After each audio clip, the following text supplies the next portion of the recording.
Corporator నుంచి cabinet మంత్రిగా పనిచేసిన పద్మారావు గౌడ్ నేడు ఎంపీగా కూడా పోటీగా చేస్తున్నారు. ఇందులో భాగంగా ఏదైతే 4 సార్లు ఈ సికింద్రాబాద్ ఎమ్మెల్యేగా పోటీ చేసి నేడు గల్లీలో గెలిచి నేడు ఢిల్లీకి వెళ్లేందుకు కూడా సిద్ధంగా అయ్యారు. అయితే పార్లమెంట్ ఎన్నికల ప్రచార నేపథ్యంలో ఈరోజు సికింద్రాబాద్ నియోజకవర్గంలోని సీతాఫల్ మండి డివిజన్లో ప్రచార కార్యక్రమం మొదలుపెట్టారు. ప్రస్తుతం మనతో పాటు ఉన్నారు. ఈ ప్రచార కార్యక్రమం ఏ విధంగా కొనసాగబోతుంది, ఈ ఓటర్ల నుంచి పార్లమెంట్ సెగ్మెంట్ పరిధిలోని అన్ని నియోజకవర్గాల్లో ఓటర్ల నుంచి ఎలాంటి రెస్పాన్స్ వస్తుంది అనే విషయాన్ని వారి మాటల్లో తెలుసుకుని అన్న చెప్పండి. అంటే ఈ పార్లమెంట్ విషయానికి వస్తే 7 నియోజకవర్గాలకు సంబంధించిన ఇప్పటికే ఒక దఫా ప్రచార కార్యక్రమం ముగించేశారు. ఇప్పుడు రెండోసారి కూడా కొనసాగించారు. ఎట్లా వస్తుంది ఓటర్లు? 50% ప్రచారం చేయడం జరిగింది. 7 ఒక పార్లమెంట్ నియోజకవర్గంలో సికింద్రాబాద్ పార్లమెంట్ నియోజకవర్గంలో 7 శాసనసభ నియోజకవర్గాలని 7లో ఒక 5 టీఆర్ఎస్ పార్టీకి సంబంధించిన ఎమ్మెల్యేసే ఉన్నాం. ఆ ఎమ్మెల్యేస్ కూడా ఏదో ఆషామాషి ఎమ్మెల్యేస్ కాదు, మంచి డైనమిక్ ఎమ్మెల్యేస్ ఉన్నారు. జూబ్లీ హిల్స్లో బాగా డైనమిక్ ఎమ్మెల్యే ఉన్నాడు, సనత్నగర్ అట్లా ఉన్నాడు, సికింద్రాబాద్లో మేము ఉన్నాం, ముషిరాబాద్, అంబర్పేట అంతా మంచి ప్రజా సర్వీసు ప్రజాక్షేమం కోరే ఎమ్మెల్యేస్ ఉన్నారు. కాబట్టి మిగతా శాసనసభ పరిధిలో కూడా టీఆర్ఎస్కు ఫేవర్గానే ఓటు చేస్తామని చెప్తా ఉన్నారు. ఖచ్చితంగా ఈ 5 కాదు, ఈవెన్ నాంపల్లిలో మా ప్రజాప్రతినిధి లేకున్నా కానీ నాంపల్లిని కూడా లీడ్ చేస్తాం. అంటే ముఖ్యంగా ఏదైతే అసెంబ్లీ వేరు పార్లమెంటు ఎన్నికలు వేరు, అంటే ఆ పార్లమెంట్ ఎన్నికలకు సంబంధించి ఇప్పుడు ముఖ్యంగా మైనార్టీ ఓటర్ల నుంచి ఎలాంటి రెస్పాన్స్ వస్తుంది? ఇప్పటికే గత ప్రభుత్వంలో కూడా మైనార్టీలకు అనేక స్కీమ్లు తెచ్చాము, మైనార్టీలకు సంబంధించి షాదీ ముబారక్ లాంటి కొత్త పథకాన్ని తీసుకొచ్చి మైనార్టీ కుటుంబాల్లో కూడా వెలుగులు నింపిన కేసీఆర్ గారు మళ్ళీ రావాలంటూ కూడా ప్రజానికం కోరుతున్నారు. వాళ్ళ నుంచి ఎలాంటి రెస్పాన్స్ వస్తుంది? केसीआर साहब ऐसे वक्त हुकूमत में जो है हमारे माइनॉरिटीज़ को भी बहुत सारे स्कीम्स दिए, बेचारे जो अभी नहीं है बोल के हमको भी अफसोस हो रहा. वो गलती जो है ये पार्लियामेंट एलेक्शन में नहीं करते, साफ के साथ టైర్తే అని చెప్తా ఉన్నారు.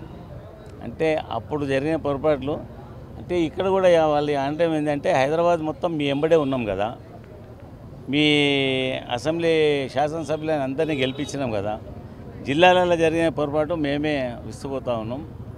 ఈసారి జిల్లాలు కూడా అక్కడి ప్రధానికం కూడా కొద్దిగా ఏదన్నా పొరపాటు జరిగిందేమో అన్న ఫీలింగ్స్ కనిపిస్తూ ఉన్నాయి. మా పార్టీ ప్రెసిడెంట్ డిస్ట్రిక్ట్లలో బహిరంగ సభలకు వెళ్తే కూడా లెక్కకు మించి ప్రజలు వస్తూ ఉన్నారు. ఆ ఊపంతా చూస్తే ఖచ్చితంగా మా షేర్ మాత్రం మా పార్టీ అధ్యక్షులంత షేర్ మాత్రం డెఫినెట్గా 100% గెయిన్ చేస్తాం.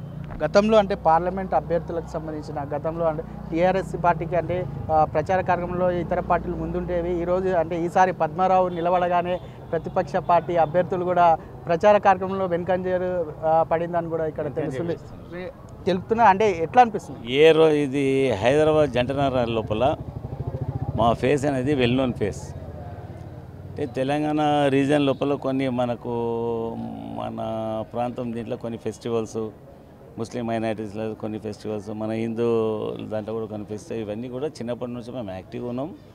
అది కాకుండా కూడా 38 సంవత్సరాల నుంచి నిరంతరంగా రాజకీయ జీవితం గడుపుతూ ఉన్నాం. ఒక 2 సార్లు కార్పొరేటర్గా గెలిచినాం, ఒక 4 ఎమ్మెల్యేగా 4 సార్లు గెలవడం జరిగింది, మంత్రిగా చేసిన, డిప్యూటీ స్పీకర్గా చేసిన, 2 పర్యాలు ఉత్తగా ఎమ్మెల్యేగా ఉన్నా. ఇప్పుడు ఈసారి అంటే అంచెలు దాటేస్తూ ఉన్నాం, ఒక దాని తర్వాత ఒకటి, ఒక దాని తర్వాత ఒకటి. పార్టీ అధ్యక్షుడు హైదరాబాద్లో ఇది ఫేస్ రికగ్నైజ్ ఫేస్, ఎలిగేషన్స్ కూడా లేవు, వైట్ కలర్ ఉన్నట్టు నువ్వు అంటే క్యాండిడేట్గా బాగుంటుంది నిలబడు అని చెప్తే మా అధ్యక్షుడు ఏది చెప్తే అది దాన్ని ఫాలో కావాలి, మా బాధ్యత అది. సరే, అంటే ఏదైతే ముఖ్యంగా మీరు కార్యకర్త నుంచి కార్పొరేటర్ నుంచి క్యాబినెట్ మంత్రిగా కూడా పనిచేస్తారు, కింది స్థాయి కార్యకర్త బాధలు కూడా మీకు తెలుసు. అందరినీ కూడా సమన్వయంతో కలుపుకొని ఈరోజు పార్లమెంటు ఎన్నికలకు సర్వం సిద్ధం చేసుకున్నారు. కార్యకర్తలకు మీరు ఏం భరోసా ఇవ్వబోతున్నారు? మేము వాళ్ళ ఎంబడి ఉండడమే పెద్ద భరోసా కదా. మా కార్యకర్తకి మన ఇబ్బంది అయింది అనుకో, నేను ఉన్న పోరా ఎందుకు ఇబ్బంది పడతామని చెప్తాము, అదే వాళ్ళకు పెద్ద అండ. ఏమైనా అయితే పద్యాన ఉన్నాడు కదా, మా ఎమ్మెల్యే ఉన్నాడు కదా, ఏం కాదు అని ఆ భరోసా మాత్రం మా కార్యకర్తలు ఉంటుంది. వాళ్ళకి ఏం జరిగినా జరగకపోయినా కానీ వాళ్ళు మమ్మల్ని వదులుతలేరు, మేము వాళ్ళని వదలం.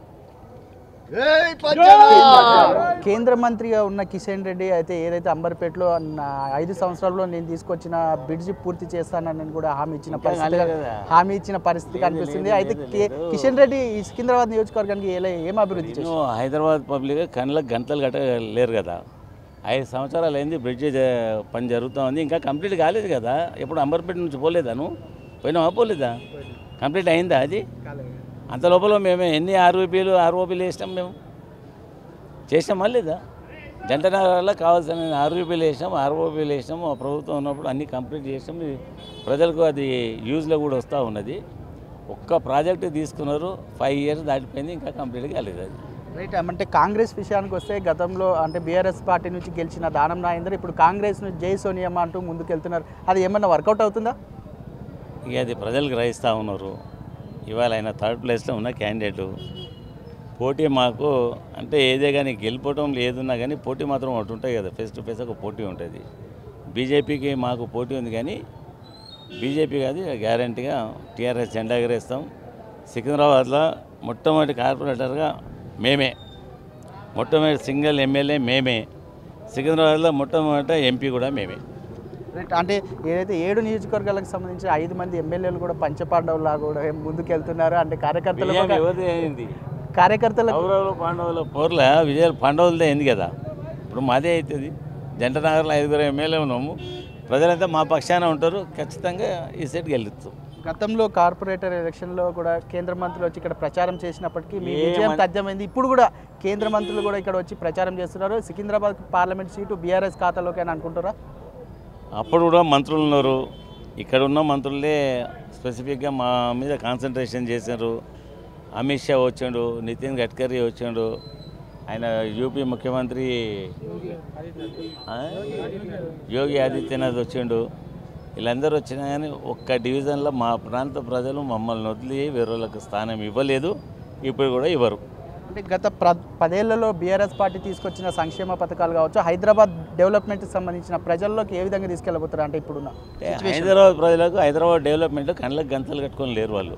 ఇక్కడ నుండి హైటెక్ సిటీ పోతే ఎప్పుడు ఈ బస్తీలలో ఇక్కడనే మా జీవితం అంతా గడుపుతూ ఉన్నాం. దాదాపు ఒక 25-30 సంవత్సరాల నుంచి రాజకీయ జీవితంలో యాక్టివ్గా ఉన్నాం. మాకున్న టైట్ టైం లోపల సరైన చూడలేదు. మొన్న ఈ మధ్యనే ఏం చేసాం, నేను కూడా మా డ్రైవర్ చెప్పేసి, అరే ఫైనాన్స్ సిటీ అంటే ఏందో, హైటెక్ సిటీ అంటే ఏందో, ఓ రౌండ్ దింపుకరారా అని చెప్పి, నేను ఇది మీడియాకి ఏదో మెసేజ్ పోవాలని చెప్పడం లేదు.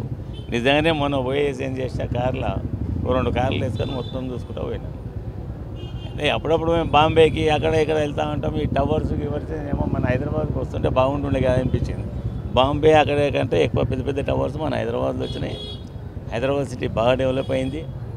మా కేటీఆర్ గారు మున్సిపల్ మినిస్టర్ అయినాక బాగా కాన్సన్ట్రేట్ పెట్టినాం. ఇక్కడ హైదరాబాద్ సిటీలో కాకుండా జిల్లాలలో కూడా టౌన్ ఏరియాస్లలో కూడా బాగా డెవలప్ అయింది. అదంతా ప్రజలు గమనిస్తూ ఉన్నారు. ఖచ్చితంగా మా పార్టీకి ఫర్గా ఓటేస్తామని చెప్తా ఉన్నారు, గెలిపిస్తూ ఉన్నారు. ఈసారి కూడా గెలిపిస్తామని చెప్తా ఉన్నారు. కేసీఆర్ తీసుకెళ్తున్న బస్సు యాత్రకు సంబంధించి ఎలాంటి రెస్పాన్స్ వస్తుంది? చూస్తలేవా నువ్వు? అడగపోయి ఎన్ని అడుగుతావు ఉదయ్? కేసీఆర్ బస్సు యాత్ర సంబంధించిన రెస్పాన్స్ ఎలా వస్తుంది? ఏంది ఆ జనంని చూస్తుంటే ఈ సమ్మర్లో ఈ ఎండకు ఈ వేడికి లక్షలలో జనం వస్తుంటే విస్తుపోతూ ఉన్నాం. మేము కూడా చాలామంది అన్నారు టీఆర్ఎస్ పార్టీ పని అయిపోయింది, అది అయిపోయింది. టీఆర్ఎస్ పార్టీ అయిపోలేదు, పని ఇప్పుడు మొదలైంది. మళ్ళీ రాజకీయ ప్రస్థానం పునర్నిర్మాణం చేసుకుంటే ఈ పార్టీని నిలబడుతుంది.